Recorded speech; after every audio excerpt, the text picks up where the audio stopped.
नमस्कार। तो साथियों, आपका स्वागत है हमारे चैनल पर। तो आज हम आपको बताएंगे 2026 का पेपर, जिसमें विज्ञान का पेपर मिला है हमें। उसमें से कुछ प्रश्न आ सकते हैं।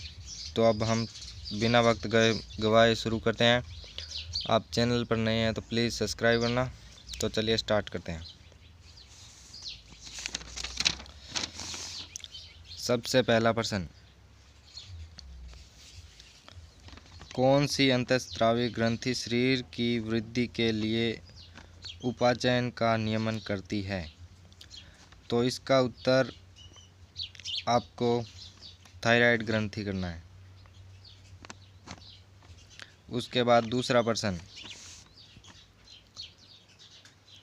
कौन से जीव पुनरुद्भवन द्वारा नए जीव की उत्पत्ति हो सकती है? तो इसका उत्तर है आपके सामने प्लेनेरिया। तीसरा प्रश्न है, मानव में वृक्क एक तंत्र का भाग है जो संबंधित है।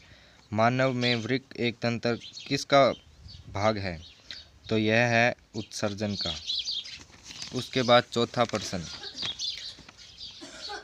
निम्नलिखित में से कौन सा पादप हार्मोन का उदाहरण है? तो इसमें साइटोकाइनिन पादप हार्मोन का उदाहरण है। उसके बाद पांचवा प्रश्न, एक संकरण में F2PD का जीन प्रारूप अनुपात कितना है? तो इसका आपके सामने है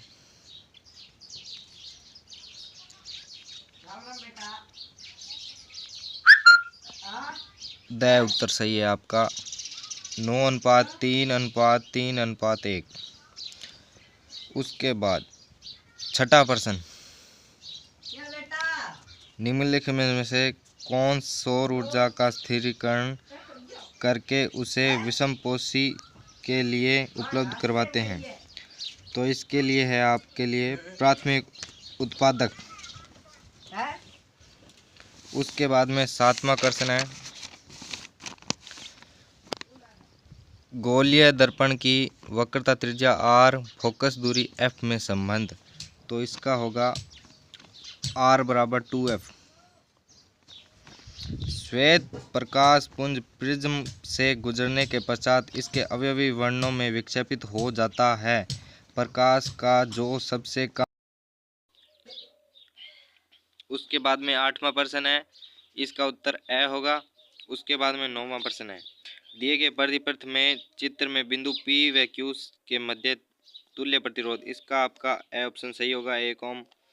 उसके बाद में निम्नलिखित में से अच्छा विद्युत का चालक है? तो इसका उत्तर होगा चांदी। दक्षिण हस्त अंगुष्ठ नियम में अंगूठा संकेत करता है। आपका अंगूठा उस समय विद्युत धारा की दिशा को दिखाता है।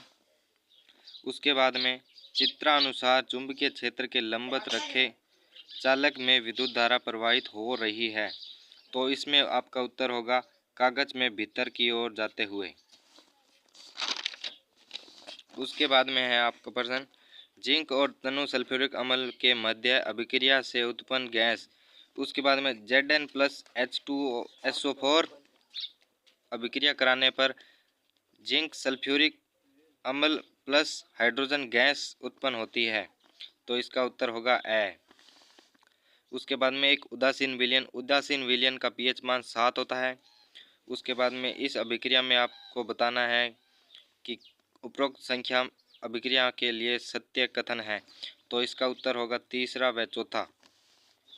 उसके बाद में फॉस्फोरस परमाणु के M कोश में उपस्थित इलेक्ट्रॉनों की संख्या होती है, कितनी होती है? 3 होती है। उसके बाद में संतृप्त हाइड्रोकार्बन है। संतृप्त हाइड्रोकार्बन ऑप्शन सही होगा आपका। अगर आप चैनल पर नए हैं तो प्लीज़ सब्सक्राइब करना। उसके बाद में मेथेन CH4 में उपस्थित सहसंयोजक अबंधों की संख्या मेथेन में आपकी कितनी होती है?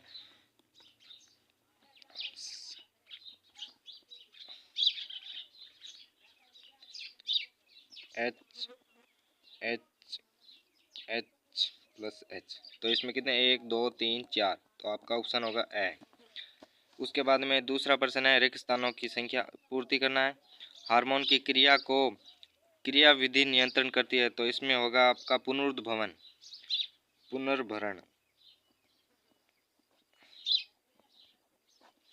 उसके बाद में शाखान्वित आहार श्रृंखला से बना जाल कहलाता है, क्या कहलाता है? आहार जाल। उसके बाद में तीसरा प्रश्न है आपके सामने, सामान्य विद्युत तार तांबे के बनाए जाते हैं क्योंकि वह विद्युत के सुचालक होते हैं। उसके बाद में विद्युत धारावाही वृत्ताकार पास के कारण उत्पन्न चुंबकीय क्षेत्र की प्रबलता फेरों के संख्या में वृद्धि करने से क्या होता है वो आप देख लेना। मैग्नीशियम रिबन को वायु में दहन करने पर बने यौगिक का नाम Mg+ ऑक्सीजन। उसके बाद में छठा प्रश्न है, सोने और लोहे में से अधिक तन्य धातु कौन सी है? तो उसमें होगा सोना। उसके बाद में तीसरा प्रश्न है, लघुत्तरात्मक श्वसन को परिभाषित कीजिए। उसके बाद में है दूसरा, मस्तिष्क का कौन सा भाग सीधी रेखा में चलना, साइकिल चलाना व पेंसिल उठाने जैसा नियंत्रण करता है? तो यह आपके पश्चिम मस्तिष्क के मेडुला ओब्लोंगेटा में होता है। उसके बाद में उभयलिंगी पुष्प का उदाहरण है, वो भी आप देख लेना। उसके बाद में मेंडल के प्रयोग में मटर के सफ़ेद फूल का विपर्यासी लक्षण क्या था? उसके बाद में किसी वाहन के पश्चात दृश्य के लिए किस दर्पण का उपयोग किया जाता है? यह बहुत महत्वपूर्ण प्रश्न बता रहा हूँ, इन्हें प्लीज़ याद करना। इनमें से कुछ आ सकते हैं, पूरा मुझे गारंटी नहीं है, लेकिन मैं कोशिश करूँगा आपको अच्छे अंक दिलाने के लिए। उसके बाद में निकट दृष्टि दोष से आप क्या समझते हैं? परिपथ में विभवांतर का मापन किस यंत्र से करते हैं? उसके बाद में किसी विद्युत धारावाही प्रणालिका के कारण उत्पन्न चुंबकीय क्षेत्र के क्षेत्र रेखाओं को दर्शाइए। उसके बाद में एक अभिक्रिया है, calcium oxide plus H2O equal to X plus ऊष्मा। इसमें आपको इसकी अभिक्रिया करके इस यहाँ पर आपको मान दर्शाना है। उसके बाद में बीकर को चित्रित कीजिए, आपको बीकर का एक चित्र बनाना है ऐसे का। उसके बाद में कार्बोक्सिलिक अम्ल में उपस्थित प्रकार्यात्मक समूह का सूत्र लिखिए, तो इसका होगा COO+H। अम्ल के जलीय विलयन को विद्युत परिपथ में लगाने पर परिपथ में लगा बल्ब जलने लगता है।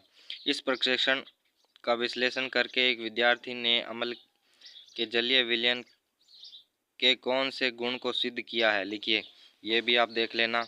उसके बाद में लघुत्तरात्मक वायवीय श्वसन और अवायवीय श्वसन में अंतर लिखिए। वायवीय श्वसन जो ऑक्सीजन की उपस्थिति में होता है और अवायवीय श्वसन जो ऑक्सीजन की अनुपस्थिति में होता है। उसके बाद में पांचवा प्रश्न है, पादपों में प्रकाशानुवर्तन गतियों को समझाइए, ये भी आप देख लेना। उसके बाद में छठा प्रश्न है, मानव के नरजनन तंत्र में पाए जाने वाले 2 अंगों के कार्य समझाइए। उसके बाद में सातवां प्रश्न, मानव में लिंग निर्धारण को आरेख चित्र बनाइए। उसके बाद में आठवां प्रश्न है, अपवर्तनांक किसे कहते हैं, इसका सूत्र लिखिए। स्वच्छ आकाश का रंग नीला क्यों होता है, ये भी आप देख लेना। घरेलू परिपथों में विद्युत फ्यूज का उपयोग क्यों किया जाता है, यह आपके लिए सुरक्षा का कार्य करता है। लेड नाइट्रेट के तापन से नाइट्रोजन डाइऑक्साइड गैस के उत्सर्जन को प्रदर्शित करने के लिए व्यवस्थित उपकरण को चित्र दिया, इसमें आपको एक चित्र बनाना है। उसके बाद में 12वां प्रश्न है, sodium hydroxide plus zinc equal to sodium zinc oxide. इसमें आपको X का मान बताना है, यहाँ पे कौन सा पदार्थ आएगा। यदि कॉपर आर्द्र कार्बन डाइऑक्साइड में पड़ा रहता है तो इसकी सतह पर क्या प्रभाव पड़ेगा, इसके ऊपर काले रंग की परत चढ़ जाएगी। उसके बाद में 14वां प्रश्न है, दीर्घ उत्तरात्मक प्रश्न, ऋतुस्राव होने का कारण समझाइए, इसकी अवधि लिखिए। गर्भ निरोधक युक्तियों अपनाने के लिए कारणों को समझाइए तथा कोई एक गर्भ निरोधक युक्ति का नाम बताइए। वायुमंडलीय के उच्चतर स्तर पर ओजोन बढ़ने की क्रिया की समीकरण द्वारा दर्शाइए। उसके अथवा में है, वायुमंडल में ओजोन की मात्रा में गिरावट का एक मुख्य कारक है, किस रसायन को माना गया है, वह इसकी रोकथाम के लिए क्या कदम उठाया गया था। उसके बाद में 16वां प्रश्न है आपके सामने, ओम का नियम लिखिए। प्रतिरोध को परिभाषित कर इसका एसआई मात्रक लिखिए। नाइक्रोम के तार के लिए विभवांतरण एवं धारा के मध्य ग्राफ खींचिए। इसका ग्राफ एकदम ऐसे होगा। उसके बाद में इसके अथवा में है, विद्युत धारा का तापीय प्रभाव क्या है, किसी प्रतिरोधक में उत्पन्न होने वाली ऊष्मा किन कारकों पर निर्भर करती है, और ओम के नियम के अध्ययन के लिए परिपथ चित्र बनाइए। 17वां प्रश्न है, क्लोर क्षार प्रक्रिया को समझाइए। इसमें नियत रासायनिक समीकरण लिखिए। ये भी आप देख लेना। इसके अथवा में है, बेकिंग सोडा पर ऊष्मा के प्रभाव को समझाइए और इसमें नियत रासायनिक समीकरण लिखिए। खंड द में है आपके लिए निबंधात्मक प्रश्न।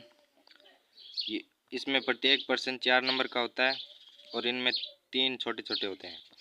अमीबा में पोषण की विधि को समझाइए। अग्नाशय द्वारा स्रावित प्रोटीन पाचक एंजाइम का नाम लिखिए। शुद्रांत्र में पाए जाने वाले दीर्घरोमों का कार्य स्पष्ट कीजिए।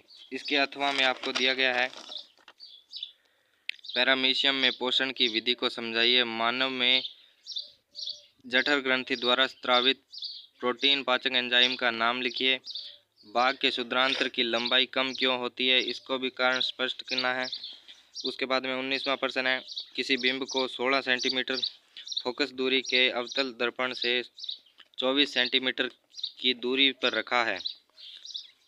दर्पण में कितनी दूरी पर पर्दे को रखा जाए कि स्पष्ट प्रतिबिंब प्राप्त हो, इसे आप भी देख लेना। उसमें दूसरा प्रश्न है, अवतल दर्पण के सामने उसके ध्रुव एवं मुख्य फोकस के मध्य स्थित बिंब के प्रतिबिंब का किरण आरेख बनाइए। उसके बाद में अथवा में है, एक डॉक्टर +2 डायोप्टर क्षमता का संशोधन लेंस निर्धारित करता है। लेंस की फोकस दूरी एवं प्रकृति ज्ञात कीजिए। उसका दूसरा प्रश्न है, उत्तल लेंस की सहायता से प्रतिबिंब का किरण आरेख बनाइए जब प्रतिबिंब f1 तथा 2f1 के मध्य स्थित है। उसके बाद में अंतिम प्रश्न है, और आप चैनल पर नए हैं तो लाइक करना और अपने दोस्तों को जल्दी से जल्दी शेयर करना।